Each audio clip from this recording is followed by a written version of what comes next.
welcome to the showdown. Nah, in actuality, welcome to Once More with Feeling podcast 24. If you're very confused why I just made some weirdly, vaguely Japanese hayas, it's because I'm wearing a hachimaki, because there's a video portion of this podcast and it goes up on my YouTube channel. You can find it anywhere. RENE Marino. You're more than welcome to just listen though. If you're driving or something like that, that's totally fine. I understand. I do that most of the time too. But there's a video portion if you're interested in that.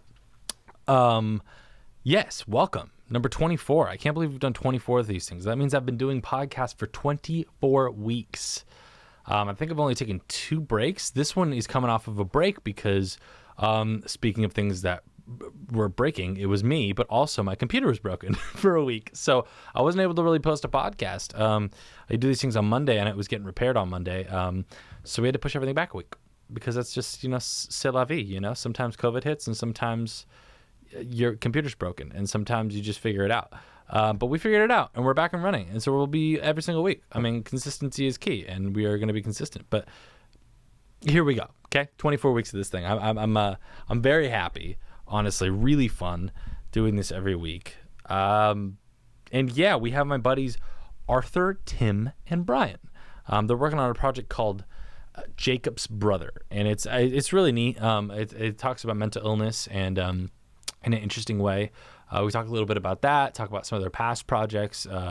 These guys are writing and acting and directing all in their own thing. So 3 people on the podcast. The first time I've ever done 3 people at once on a podcast. So this will be fun. It's definitely fun. It felt like I was finally hanging out with a bunch of people. I think I said that on the podcast. It felt like I almost wasn't even in COVID anymore. I was like hanging out with a bunch of guys. So if you want to hang out with us, come check out the podcast. I'm going to get out of the way now. I'm going to stop talking so you can listen to the actual podcast. Thank you for supporting. And if you like this at any point, give it a like. If you want, subscribe. And yeah, if you're listening on Apple Podcasts, and subscribe there too. Subscribe anywhere you want to subscribe so you don't miss things. But yeah, without further ado, here we go.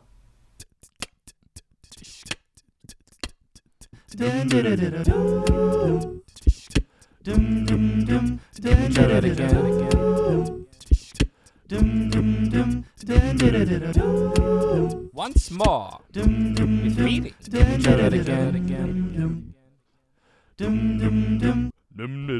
All right. I was having a last minute freak out because I hit record and then everything went dark for a second. So that's actually, I didn't dance that time. Usually I dance a lot more than that. But I hit record and everything went black for a second. I was like, oh. Anyway, I was like, that's a bit. He got us to dance for no reason. Yeah. I just tell guests that and I just show them dancing dork. Yes. Sorry. I'm cool with it. Whatever. Oh man. Was that you? Did you do all the sound effects for that with your voice? Yeah. So this is, typically I'm a musician. That's what I usually do. I'm a musician, and then I also tour with other bands, helping them put on the show for themselves. I'm more behind the scenes when I do that. But yeah, this is my little studio. I do YouTube stuff now and mostly music stuff usually. But yeah, I made that intro track. It was funny that day. I was actually it's a funny story. I was really sick that day, and I didn't. It was one of those sicknesses where you don't feel it until it was it just hit me all at once like a Mack truck. So the last 5 seconds of that track, I started petering out oh no, this is not going well. I was about to crash, and I just saved it as RENE got sick, and then ended up being the intro for the podcast. But yeah, that's how you got your voice so low, is because you were sick. Exactly. It was all stuffed up. I was like, whoa. Yeah. Wow. Even that was very low. That was. Some didgeridoo stuff, man. What's up, Speaking guys? of which, Tim, have you been practicing your ditching? Yeah. Wait, are you going to pull it out? Is that? Oh, you just. That No, would've been great. I was hiding Didging. from the question. I have a didgeridoo now, and I've played it. I got to where I can make noises on it. Yeah. That sounded like they should be coming from it, as opposed to just farts. And but I haven't practiced since. Oh, that's amazing though. But like, didgeridoo is a crazy instrument because you have to be blowing out of your mouth and in through your nose. Like you have to do that circular breathing thing. Yeah, and the embouchure is ridiculous, man. Embouchure? I don't even. That's like a word. Say, you just wanted to use that word. That's a nice word. I'm dead serious though. Like your mouth. I believe it. It's all about your mouth and your position and the way the muscles and it's intense. Interesting. You watched one video and heard that word. No, I was in band. Oh yeah, we talked about that before we started. That's the second time today. Yeah, you guys were the only people who were on like before the time slot that we had to do the Zoom, and I was like, that's nuts. Everybody's always late, and he was like, oh well, I was in band. Yeah, man. Drilled it into me. I love it. I love it. When you were in what did you play in band? What was your instrument of choice? Tenor sax. Tenor sax. Ooh, okay. Sax man is like you're a legit musician. That's not like tambourine. I couldn't play a note on a saxophone right now if I had one right next to me. Really? That's what my buddy says too, and I like almost didn't believe him for a minute because he used to play sax. Eventually, he was band leader and he would do this. And I'm like, okay, yeah. So, do you really know how to play? No, just kidding. Or do you just move your hands? I still remember all the fingerings. Yeah, of course. But I've tried to play on one since the last time I played, and it didn't go very well. Is it so? It's like a lot of hands and also mouth. Then I really couldn't play sax at all. It's okay. I hate to use this word again, but mostly it's the embouchure, like being able to place your mouth and manipulate the reed and for the right sound. Can we do a fact check? Can we look at embouchure right now? Can we just get Jamie to off camera or whatever? Yeah. Can we make sure embouchure is actually no, I'm just kidding. No, I believe you. It sounds like a real word. It sounds like one of those words that it's like it almost sounds fake, so you know it must be true. You know? Yeah, it's French. No, I don't know. No, because there's like, I mean, like there's Italian for all the like forte, mezzoforte, and all. I was in choir, so I didn't have any actual like talent, so I just, just like sang in a chamber choir with many other people to drown me out. Fingerings from choir, though. What was that? You remember all the fingerings from choir? Yeah, yes I do. Yes I do. I hate that I had to repeat that. Oh god. I'll try to speak more clearly. No, I'm just gonna make anything you say that's embarrassing. I'll make you say it twice. I'll blame it on Zoom, but just know it's me. I'll deserve it. Yeah, man. So wait, let's maybe do, because this is more people than I've ever had on the podcast. So usually there's just one person and one or two people, and but this is great. I love it. I feel like I'm actually like hanging out with a bunch of people again, like before the New World Order type thing. So this is actually really nice. But maybe let's go down the line and do just a quick introduction and like, I know you guys are working on a project together, so maybe you guys can do a little intro on that. But cool. I'm Arthur. That's Tim. I'm Arthur. I met these two guys through one of the classes Tim and I were taking together. And Tim's just this very lovable guy who, I don't know, is just friends with everybody. I really took to that, and Tim and I are now roommates and lovers.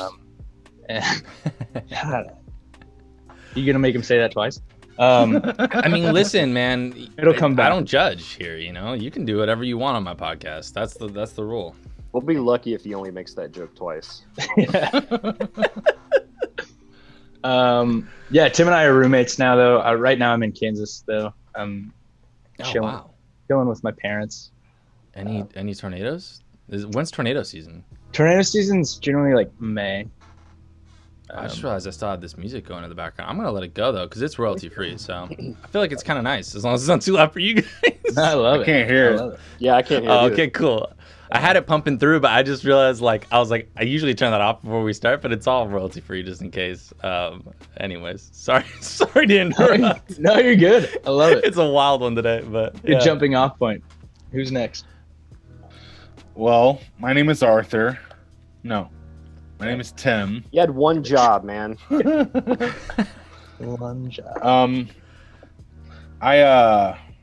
What do I say about myself? I am currently in film school to learn about the things that I'm doing. Nice. And You're Arthur's lover. I live with Arthur and sleep in very close quarters. I'm not going to reveal how close.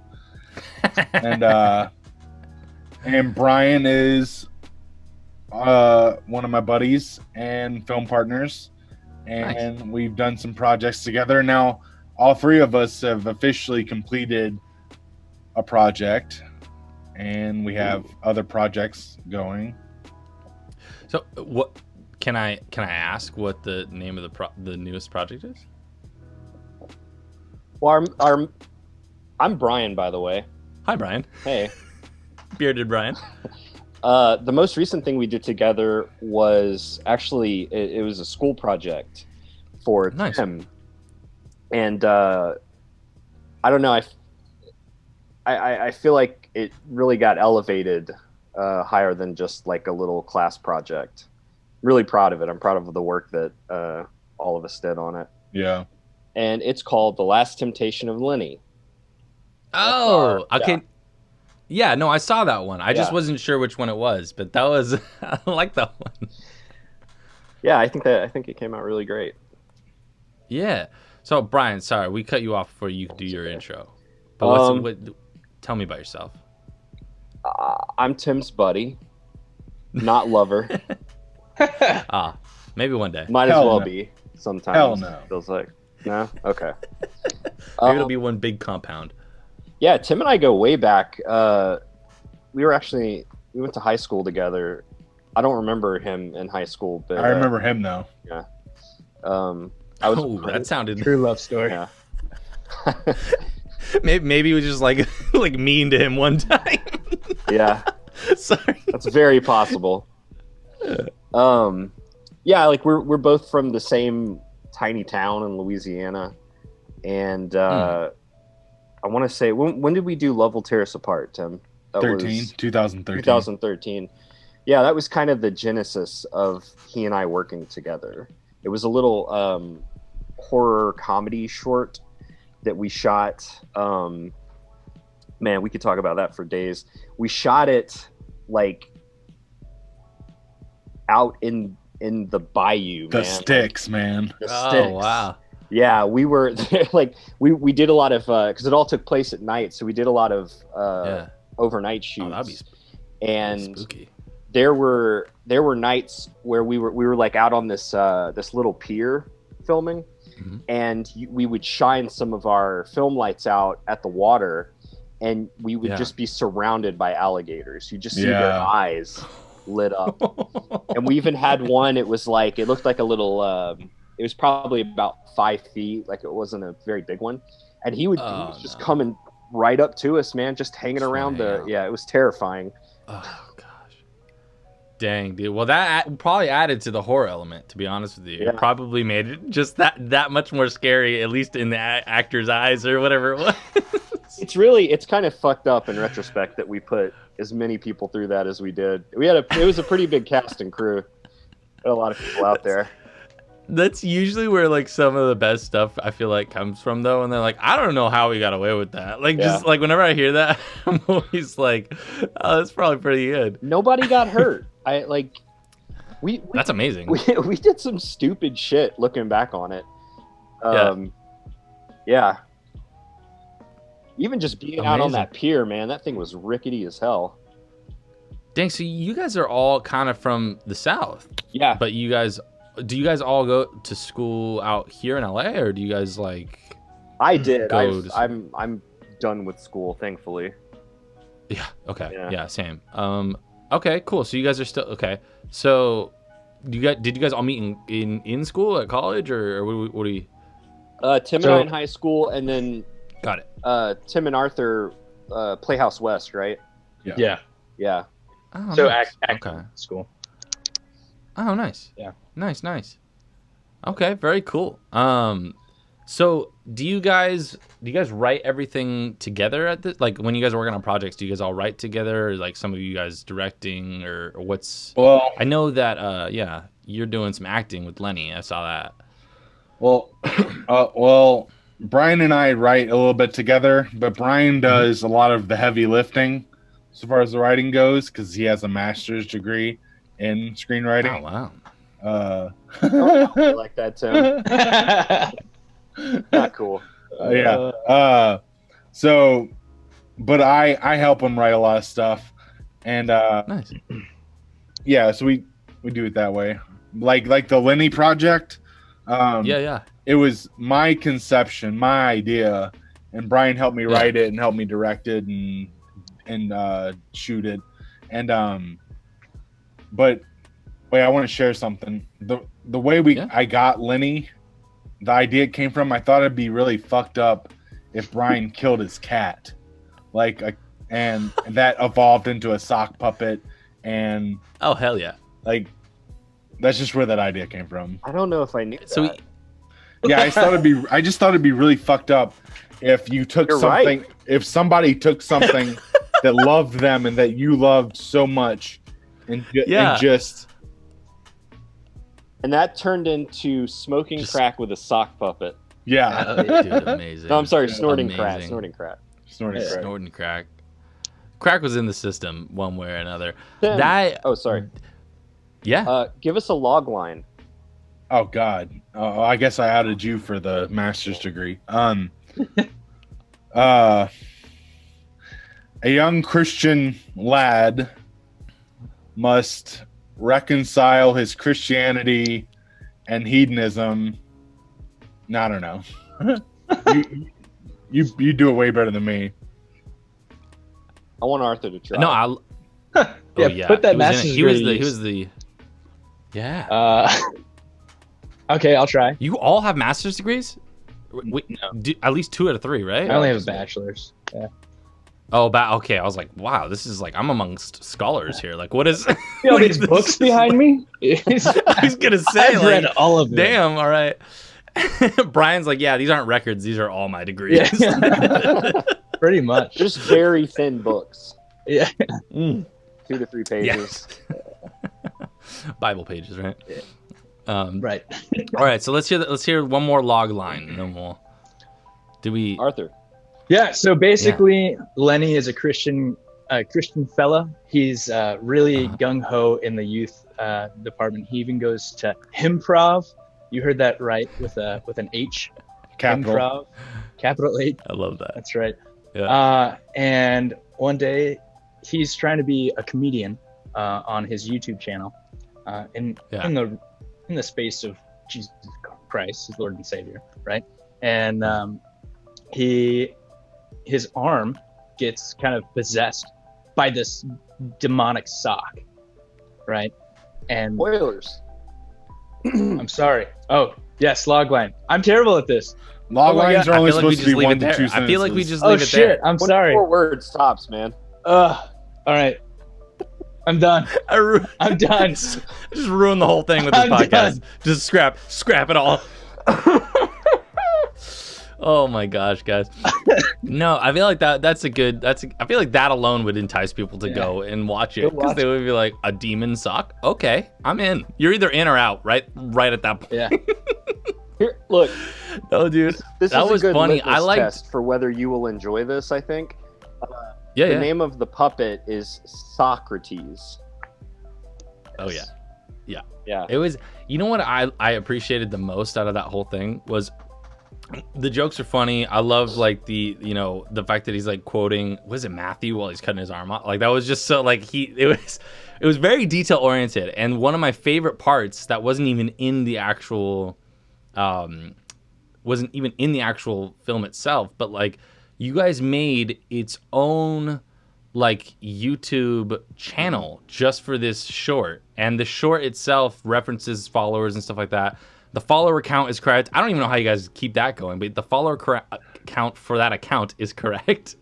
And then like you even have like fake thumbnails for like all the different, like I thought that was so brilliant to like it just immerses you into this like this video and process that like is so different than just putting a YouTube video. I think that's all still up, right? Yeah, I haven't changed it. Oh, it is. If When you I- get an email from Tim, it doesn't say Tim Rafferty. It says levity for the Lord.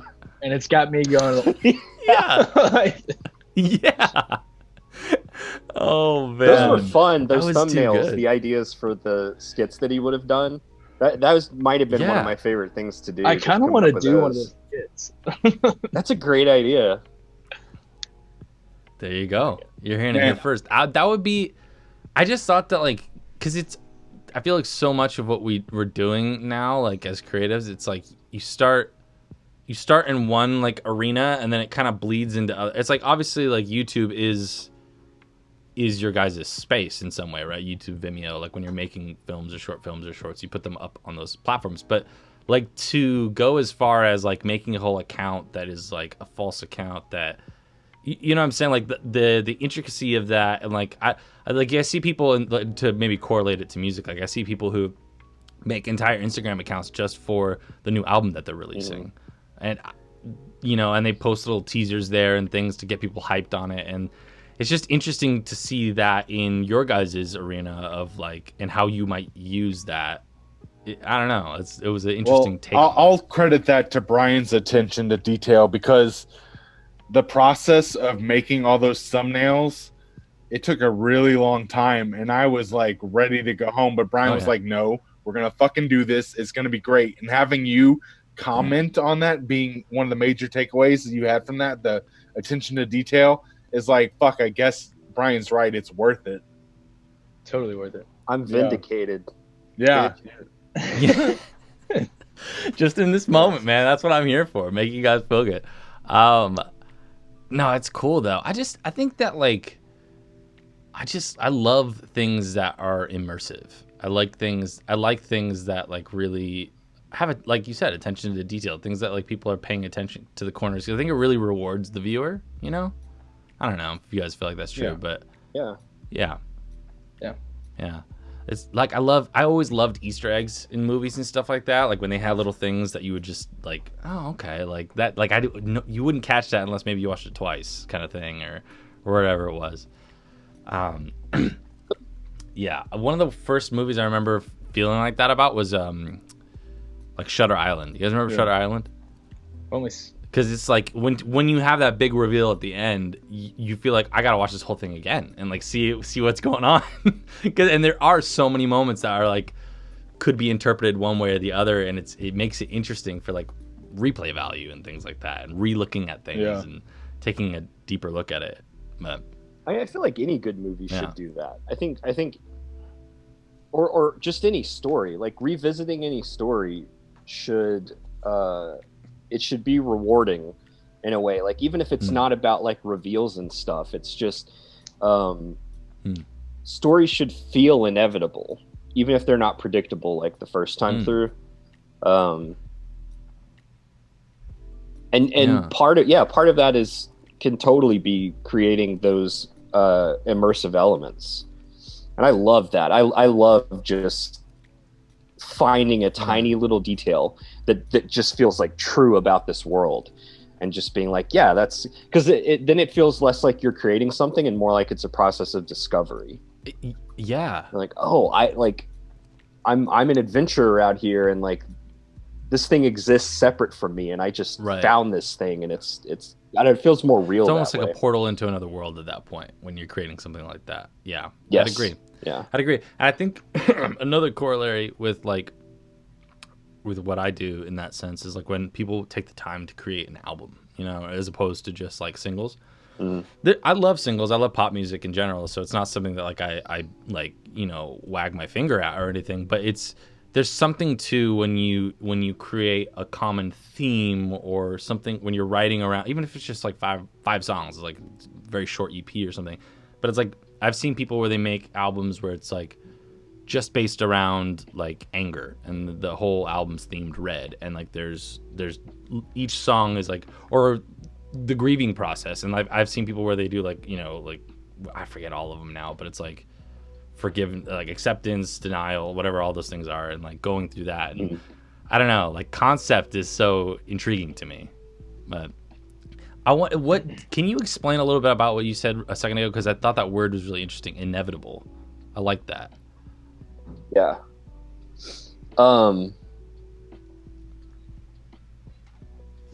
I just I feel like in a story, and I mean part of that is remaining focused, you know, like once you kind of figure out like, okay, this is what my story is about, just you try to make everything kind of point in that direction. So like by the time you've experienced the whole thing, you're like, oh yeah, that couldn't have ended any other way, that couldn't have gone any other direction. And a lot of times, like things that'll kind of irk me whenever I'm taking in any kind of story is like whenever they start to deviate too far. I mean, in novels and shit like that, it's a little more, you know, like it's a little more permissive of it just because of the medium. But in films, you have so little real estate to like tell your story, so you really got to make everything count. And that's whenever I think like Knives Out we were talking about earlier, that film, every single frame is doing its job, you know, it's firing on all cylinders from start to finish. It's just like that very last shot where she's got the mug, just so incredible, man. It really was. That one caught me off guard because I thought it was gonna be just like a silly, you know what I mean? Like I was like, I thought this was just gonna be like a silly, chill movie to watch with my girlfriend, and it was funny, and it had all those moments that I was expecting, but it was also very intricate and, like you said, detail oriented, and like you said, every frame there was like little moments where it made you as a viewer feel like a detective. Like I really like that aspect of it, because they would show you something only for a couple frames of like, oh, I think I know where that's, you know, and kind of make you feel like you're really along for the ride there. And I didn't expect that out of that movie with all that cast, I guess. But yeah. I think Rian Johnson's one of the best filmmakers working right now. Like he's just on a completely different level, and it's insane to me that he's writing and directing all of his stuff. Wow. Like, and just to be that on, you know. Yeah, I was wondering the same thing whenever like I saw the first trailer, just you know, James Bond doing a foghorn leghorn. Foghorn. Like this is gonna be different. Yeah, man, foghorn leghorn. That's so good. That's so good. But yeah, that's a great example of like once you finished that, and there's a lot of twists and turns. There's a lot of revelations, but at the end, it feels inevitable. Like it was always going to land there. Yeah. It just takes a lot of focus and a lot of control over your storytelling. Yeah. Kind of like Harry Met Sally. Yeah. You know, but like, I said that. Well, it's true. You know what it was right there? You caught me off guard because I haven't seen that movie in so damn long. I was like, yeah, sure. You know, I don't know, man. Like you said, the movies are so interesting because, like you said, you have such a short time frame to tell what would be the amount of story that would be in a book, right? And like books, I only really listen to books because I don't know how I have ADD. I can't stare at a page for that long personally. So I listen to books now, audiobooks, and most audiobooks are like hours long. Like some of them are 24 hours. Like it was 24 hours long when I was listening to that, and it's like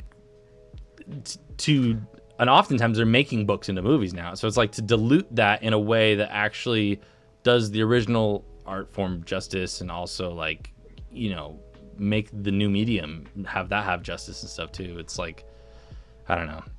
There's a lot. I don't know. Movie making is I'd never really done it, but like acting and stuff like that, it's so, and writing and directing, it's like so interesting the amount of effort that goes into such a short amount of time. And I can appreciate that with some of the music stuff, because it's like I can spend hours and days and weeks and months even on certain tracks, and it's like it's only 2 minutes, guys. You know, But the intricacies of like mastering, mixing, and getting everything to sit right and all that different stuff, it's like it kind of correlates in some ways. But yeah.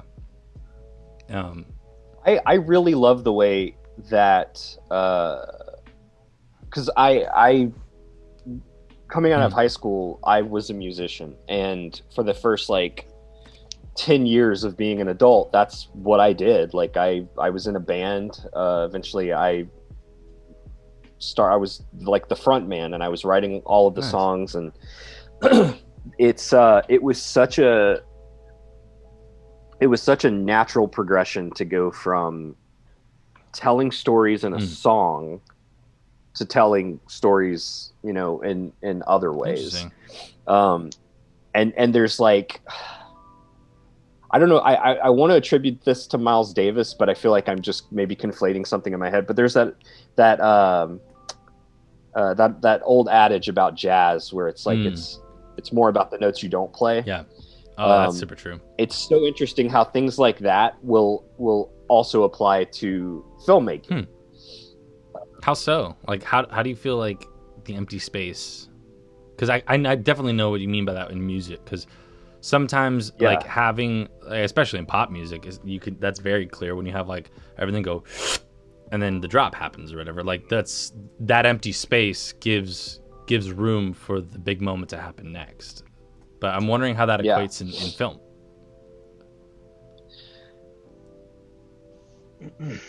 I feel like there's so many ways.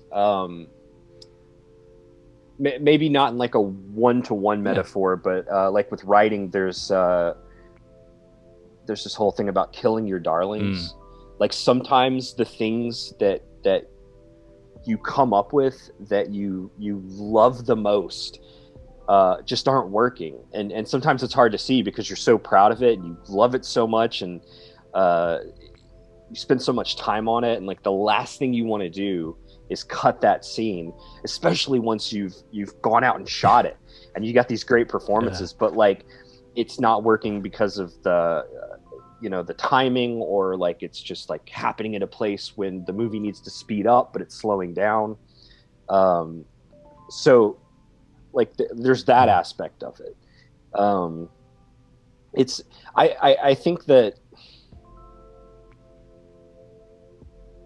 I think that the two are just completely interlocked too. Like I don't think you can make films if you don't like music, you know? And I like whenever I was, I'm still writing music, but like whenever that was my thing, that was the passion I was chasing. Films would constantly influence the songs I was writing. I remember, have any of you guys ever seen that movie Secretary? I don't think so. Maggie. Is it the new one? No, this is a pretty old one. And oh god, that's the assistant that just came blanking on his name. James, dude from Stargate. Ooh, usually sci-fi's my thing too, but I don't. Stargate's not one I'm in. He's on the blacklist too. I'm just completely blanking. Oh, on his James name. Spader. Spader? Yeah. Spader, okay. thank you, Yeah. He's a great actor. Gosh. Sorry. Oh, I got a visitor that won't leave me alone. Adorable. Okay. Don't kill her now. Let's get her. I wouldn't be upset. What? TC. Oh Yeah, man, I tell you what, I'd probably get some insane views if you did, though. Not that I would want you to. Yeah. I might get some hate mail for just saying that. Dude. Nah, man. Nah. I'm allergic. Can we guys. put his email and phone number up on the screen? Yes, we'll dox him immediately. I'll just dox him straight away. You met that cat. I feel like I kind of get what you're saying with the music, and I feel like it's just like an appreciation of art form, though. Like there's so many films that I see, and like sometimes I want to distill that down into like music, you know, like where it's just we're emotion pushers, you know what I mean? Like we're trying to get people to feel even in acting and all that. It's like I feel like the whole point of our art forms is to push emotion, to push those things onto people so they can feel the way that you felt in that moment, or feel the way that film or song or music thing that you enjoy made you feel, and like you're trying to, I don't know. So like I kind of see what you're saying, where it's like maybe you couldn't be a good filmmaker if you didn't like music. Like I think that's pretty. I think either way that could be true. You know, like I probably wouldn't be very good at music if I didn't like films and stuff too. I mean, I constantly am like consuming content and things like that. So yeah. Okay. Yeah. I think I really like what's it, Questlove. He's somebody I've always really followed in his creative process and things like that. And what he says is he's always feeling every emotion, and the way he channels each one individually is through his music. And so that's something that I always try to keep in mind. That's interesting. Because I like, until I started following him, that's exactly how I felt. And to know that he can do that through his art gave me kind of a little hope that that I could do that through sort of art form. No, it's always fun when you find somebody creatively that you can like connect with. I mean, even if it's not in the same platform as you. Like for me personally, I remember like my girlfriend got me a pass to the masterclass thing, and I was excited because I really want to watch Timbaland's masterclass, because like I thought that was. I've always appreciated his producing and like just what he can do. Like, I mean, he's a legend, living legend. So I was like, all right, cool. Like, let me watch his thing. And in all honesty, like I didn't feel like I learned much technically just because of the way that the class was set up. But what it really hit home for me was kind of like what you were saying, where it's like I watched, they have basically you watch him make a track from front to back with like 3 or 4 different tracks. And I was watching it and I was like, this is really cool to see, because even somebody at his level of legendary status of what he's doing, more or less, is the same thing I do every day. You know what I mean? And some of the things that he did, I'm like, that's how I think of that. That's how I think of that. You know? So I was like he would make the beat with his mouth first, and then from there he would replace parts of the beat. He would replace the different parts that he made with actual instruments when he goes to show somebody else. And so, that's how some of his beatboxing ends up staying on some of the tracks, because he decides, oh, actually, I just like the beatbox version better. But just that made me feel a lot better, because I remember when I was first making music, I would do that a lot. But I would always judge myself, because I would be like, well, it's just because you don't actually know how to play that instrument, so you're just making it with your mouth, right? And like, in my mind, that was a negative. And he took that and he's like, no, like, that is how I communicate to my partner, like, who maybe can play guitar, like, this is the part that I want. And then they go, okay. And then they take that and build off of it. But it was his way of communicating. And so just finding somebody else who, whether it's your medium or isn't, like, that is able to, like, I don't know, I guess validate you. Like, it's always fun watching somebody, like, in that stratosphere being like, oh, yeah, that's how I do it, too. It's like, that's how you feel, too. It's like, that's cool. Yeah. I want to say that's Michael Jackson did that a lot, too. Really? I want to say I've heard like demos and stuff that he did where he was. That makes sense. Like beatboxing. Yeah, definitely beatboxing. Yeah. But it's crazy the stuff you think you're doing that's like a poor man's version of something else, and it's like, nah, man, like it works because it works. Right. Yeah. And seeing it from like top down, you know, it's like, excuse me, like there's definitely film equivalents of that, where it's like I'm sure even with acting, like there's aspects where I'm sure like they're doing the same exercises, you know, to get warmed up or in the moment or whatever it is, or studying the script or lines or whatever it is. It's like they're doing the same stuff, or some of the shots like that I'm sure you guys line up. It's like, I know that there's, you know, with film school, it's like, okay, well, like down low, shooting up means one thing, and there's different meanings that equate in our brains and stuff. And I don't know. But I did want to eventually, because I want to make sure that we make space for this. Can we talk about Jacob's brother? Because I'm actually really excited about that project. And I think if I understand right, that's like you guys' next project? Man, okay. Tim, I feel like you're not talking very much. I don't want to steamroll over you. Let's talk about Jacob's brother. Okay. Tim is Jacob's brother. Oh. My brother is Jacob. Oh, nice. Yeah. So this is a project that started in 2018? Wow. Brian? maybe earlier. Yeah, that sounds right. Because it started at Fred 62 in Los Feliz. Okay. I don't know why I said that. That's just super specific. I like it. Name dropping. People will eventually like when Jacob's Brother is what it is, they'll be like, wow, it was started in Los Feliz. We'll They'll take know. one of People are the benches and put a little plaque. Yeah.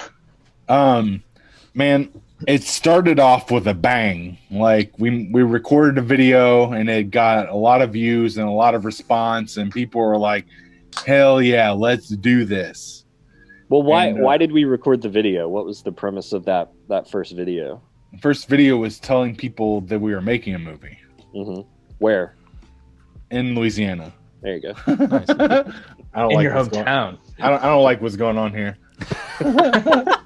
I'm just trying to Welcome to class. out of you, man. Yeah, no. Right. So in Louisiana, is it shot in location? Like, is it going to be shot in Louisiana or parts? That's kind of up. That's kind of up in the air right now. Okay. Yeah. Yeah. Pandemic. True. Yeah, that was my yeah, next question, but yeah. Yeah. But so we had everything lined up to go. Mhm.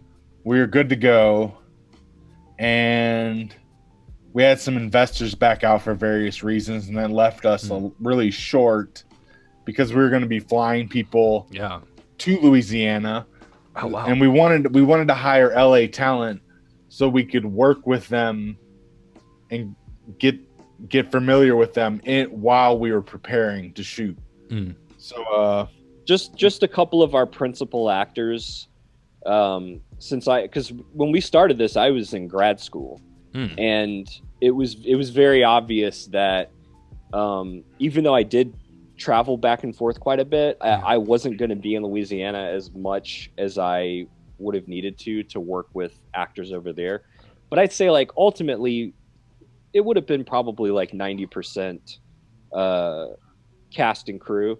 But just that like handful of our principal actors we knew we needed to get over here. We were going to have to fly them to Louisiana. We were going to have to put them up and everything. So Sure. that was one of the aspects of it that kind of inflated what might have been able to be a smaller budget.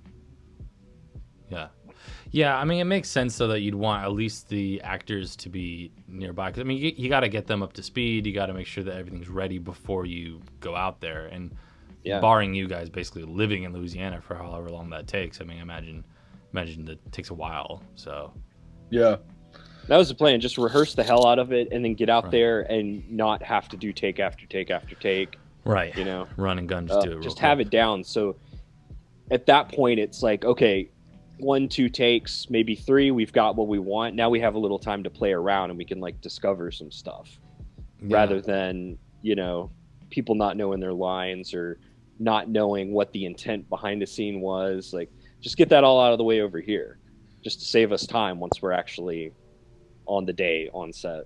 Yeah. Go ahead. Tim, do you have a log line for Jacob's I was brother? just about to ask for the log line. There we go.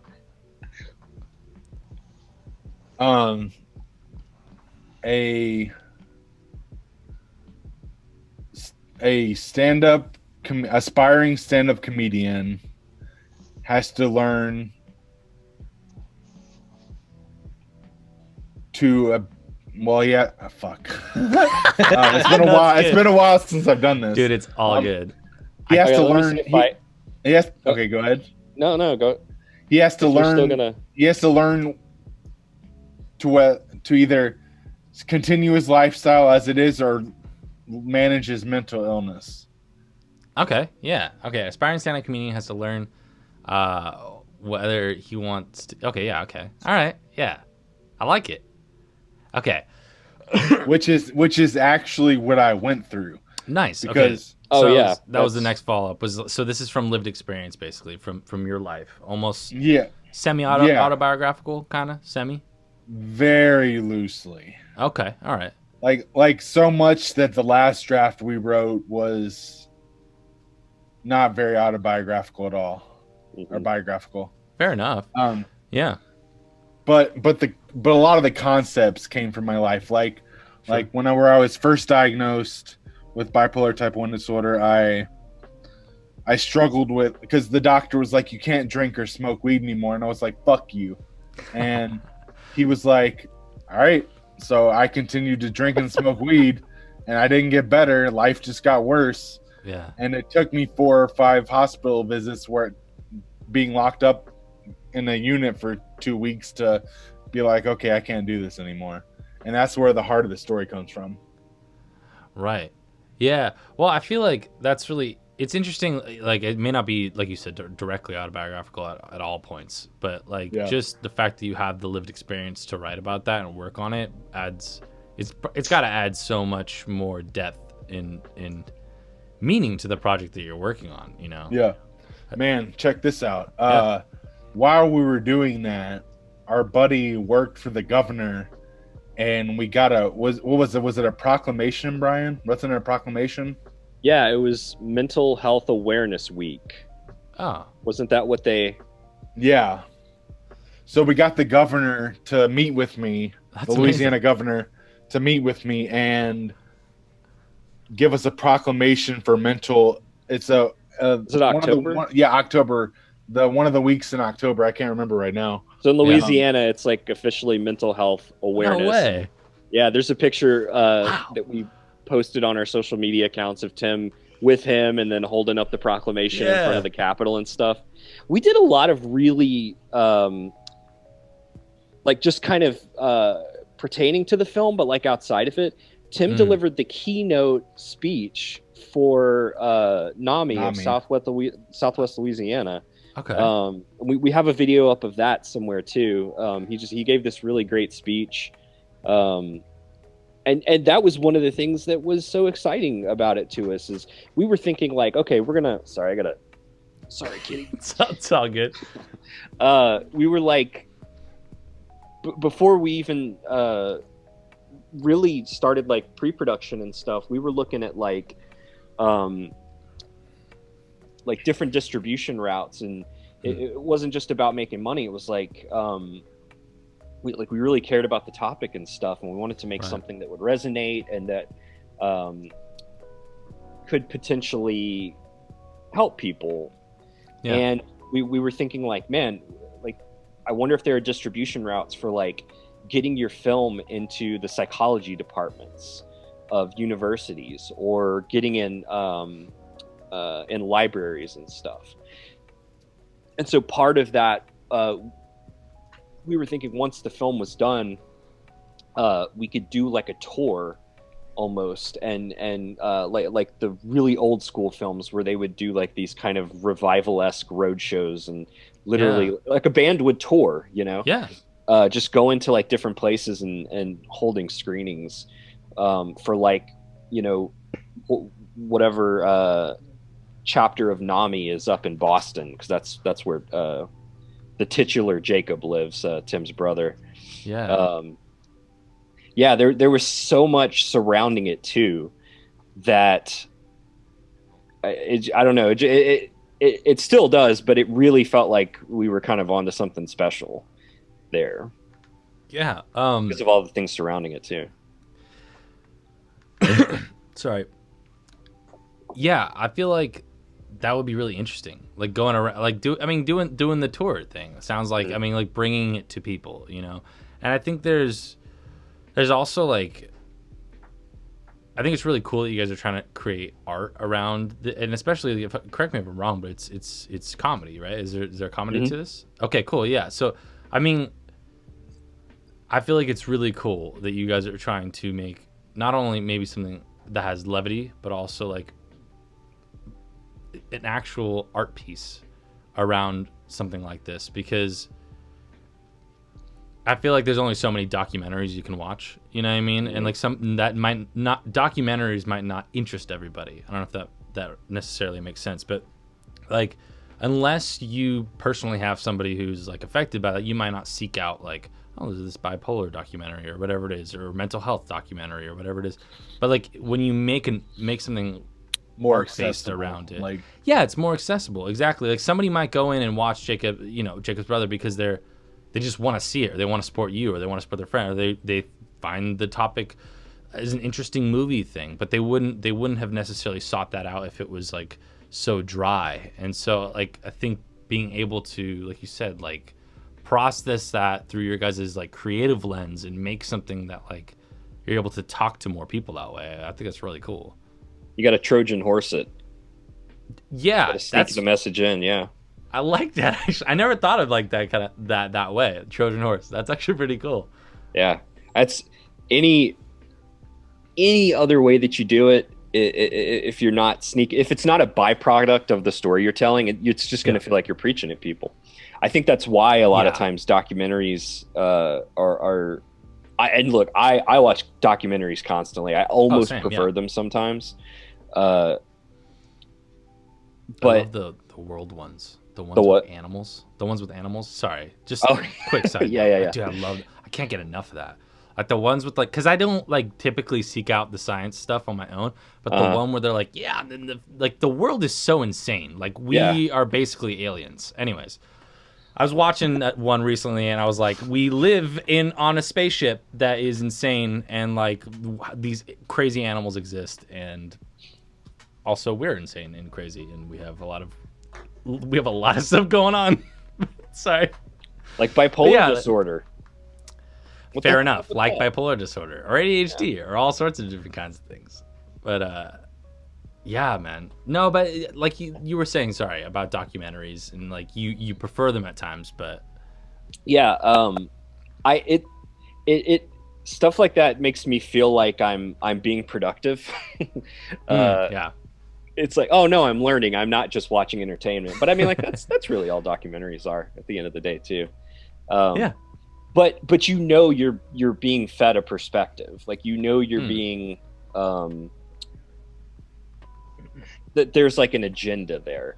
Whereas with a story, if you do it right, the theme is expressed as a byproduct of the story, and that's why it doesn't always feel like you're being preached at. Even though, you know, for a good writer, you're very in control of your theme. You know exactly what you're trying to say, and you're, you know, doing it in the best way that you can. Yeah. But yeah, I think that's why movies affect people that way. That's why we're in this weird black hole of nostalgia right now, because people are just they're just latching on to those feelings that, you know, movies back in the 80s gave them, or in the 90s or whatever, because it's just so effective at manipulating you emotionally. Yeah, and I think it also harkens to a time where there was maybe a little less going on.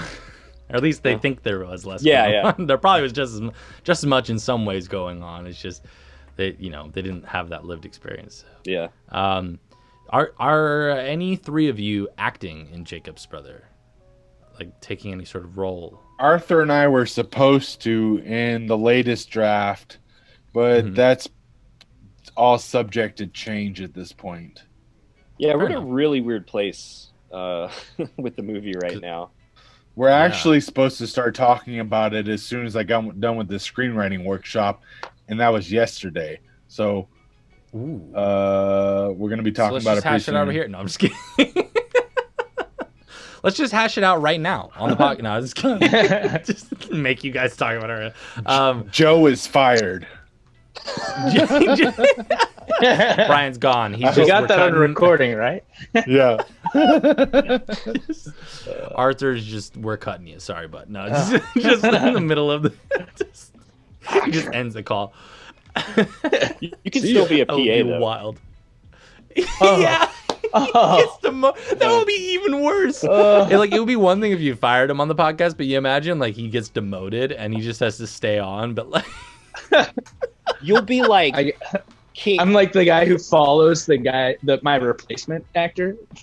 Yeah, you're his personal in case assistant. He gets sick. Yeah, in case he gets. Yours understudy. I'm his understudy.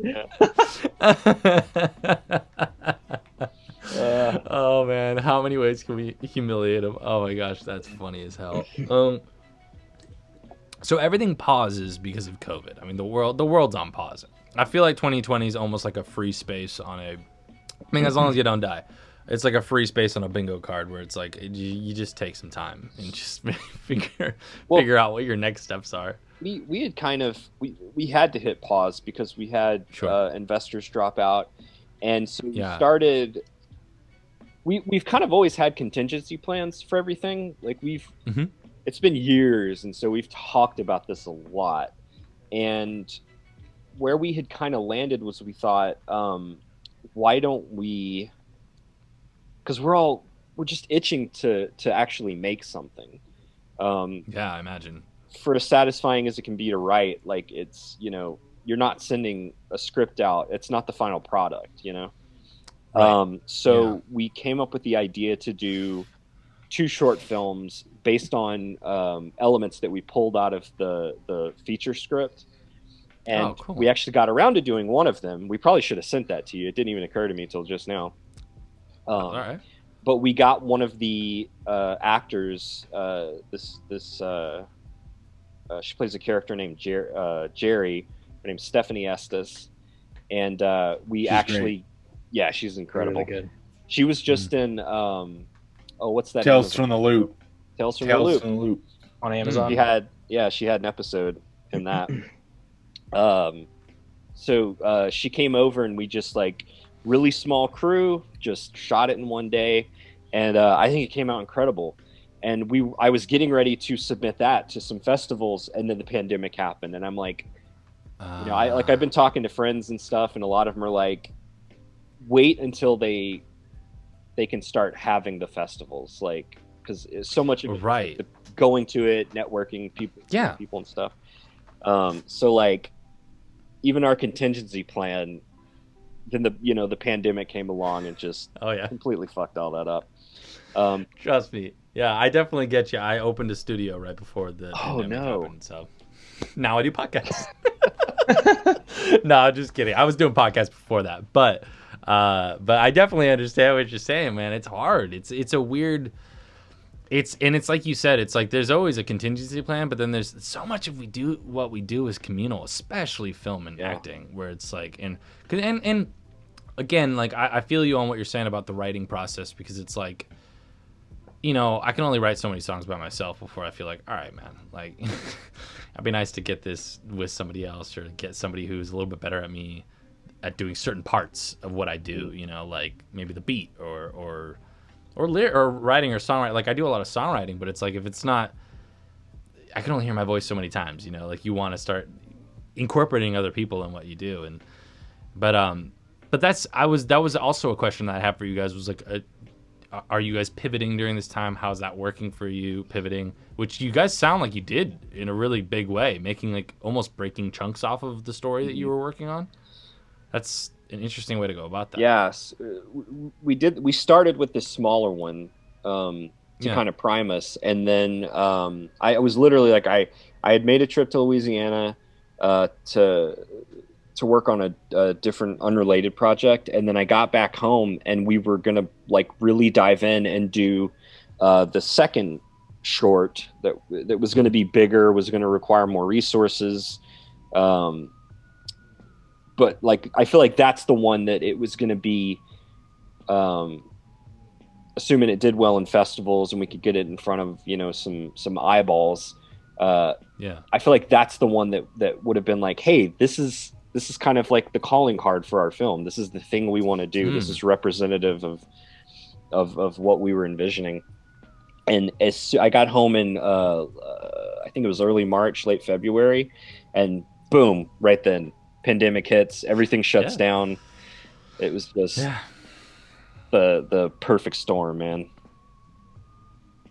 Yeah, man. So one thing that I guess I'm kind of curious about, we're coming up on almost now already, which is kind of insane to me. These always fly so much faster than I thought they would. But there's just a couple more questions I just wanted to maybe plug through here.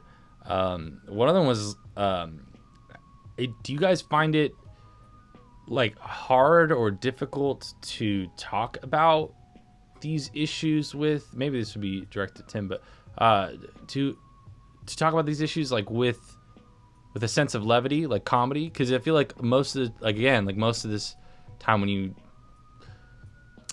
see these things like Silver Linings Playbook would be an example that came to mind in my mind when it comes to like mental illness and dealing with and in film and stuff. But that was more of a drama. You know, you have funny moments in it, but it's mostly a drama. And so I'm like, do you guys find that hard? Do you find that easy? Like, is just because that's who you are? Or like, how do you talk about these types of things like in a comedic way? And like, is there anything specific? I guess I don't know. Well, I have a very dark sense of humor. Not that Jacob's Brother is dark. It's not that dark. But right as he picks up the cat again, right before. But I have no problem joking about my experiences and finding levity in my experiences. I wouldn't want to take somebody else's experience and do that. But I've been through some things that, looking back on it, I find very humorous. And so I have no problem making light of certain aspects of it. So I guess it's kind of like a combination of that hindsight's 2020 type thing where you're looking back and you're like, huh, okay, I probably shouldn't have done that or should have done this or whatever happened was you find it funny in your own life. Yeah.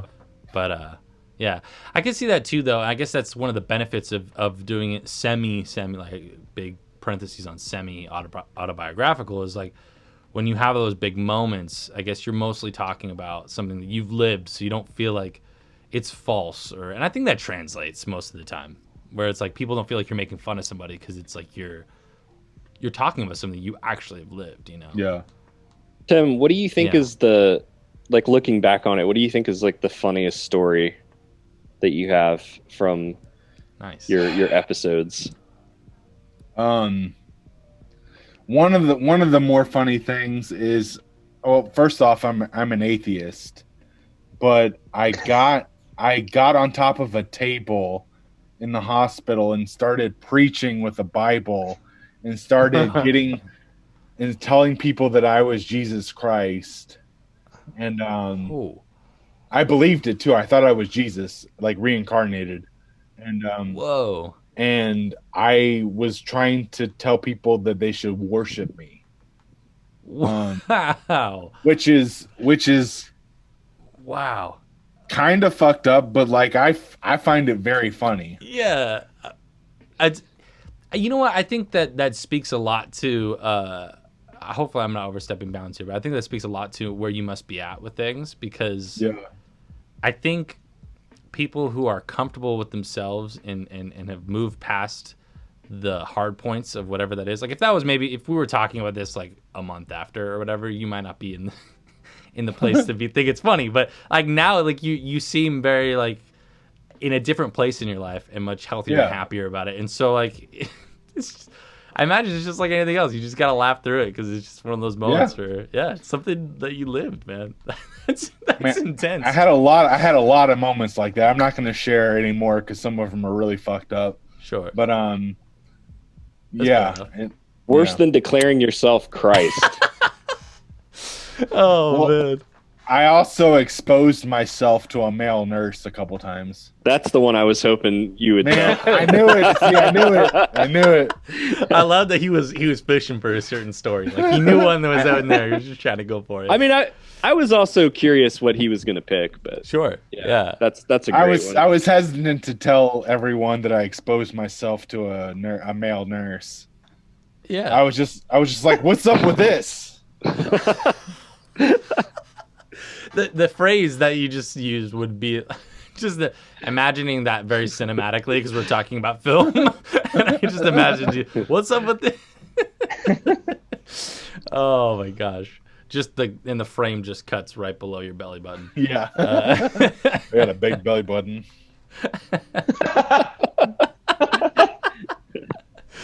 Oh man. Yeah, guys. I guess that's like. For me, those are the questions I had. This has been super fun. Yeah.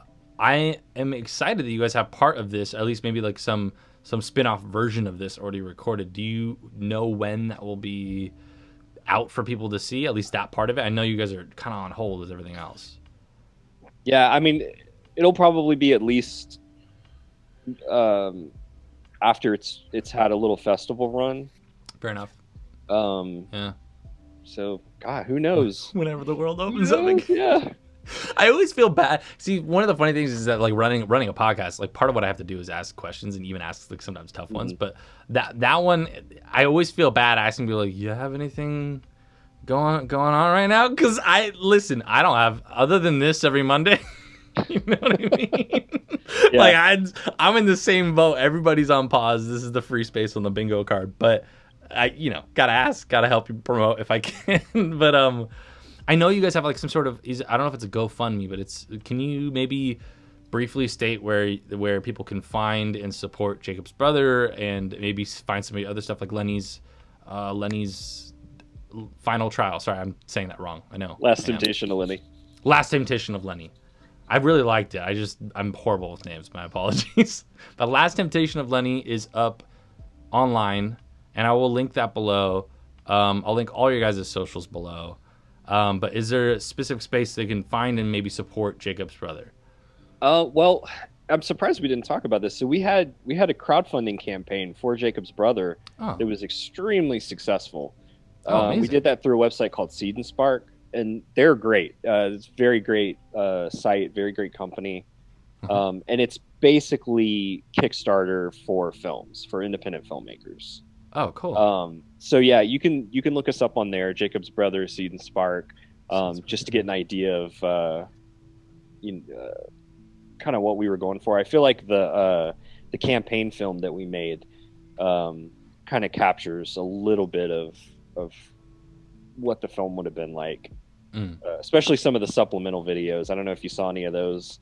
There's a really great one where Tim teaches you how to like us on Seed and Spark, because that was a big it was kind of confusing to a lot of people that we were asking to go like us and follow us.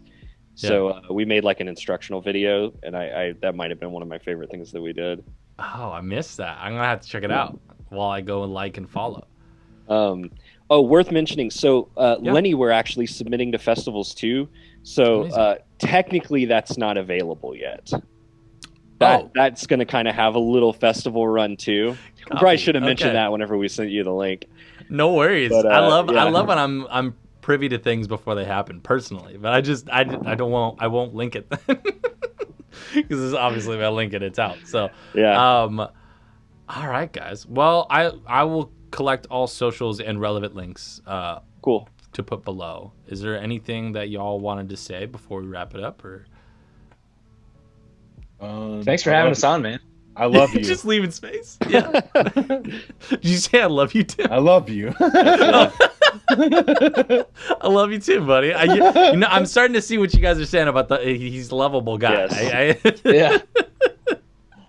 It's good. Okay, and we got to say, okay, I always do an intro for these things, so I'll definitely say there. But what is your beautiful, beautiful cat's name?